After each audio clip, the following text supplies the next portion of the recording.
ትክክለኛ ጓደኛ እውነተኛ ወዳጅ የልብ ሰው ብሎ ማለት አይደለም ዱንያ አኺራ ሲጠብ እጅ ይዞ ሸፋዓ ሆኖ ከጀሃነም እሳትም ያወጣል።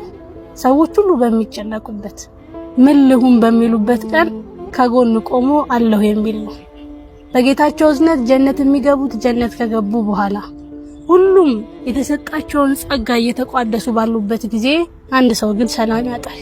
ሰላም አጥቶ እረፍት ነስቶት ጌታው ፊት ይቆምና የኔ የምለው ወዳጄ ጀሃነም በእሳት እየተቃጠለ እየተለበለበ እኔ እዚህ ያለው ሰላም እርጋታው ጸጥታው ሙሉ ሊሆንልኝ አልቻለም። ጌታዬ ወዳጄን አምላኬ ጓደኛዬን ያለ ይማጸናል። አላህም ለዚህ ሰው ሲል ወዳጁን ከጀሃነም እሳት ያወጣለታል አሉ። ትክክለኛ ወዳጅ ብሎ ማለት ሳንናገር የሚረዳ ስንናገር ደግሞ ያለ ማስረጃ የሚያምን ፊት ለፊቱ ወንጀል ለመስራት ያፈረው አይደለም ዱንያ አኺራ ሲጠብ እጅ ይዞ ሸፋዓ ሆኖ ከጀሃነም እሳት ያወጣል።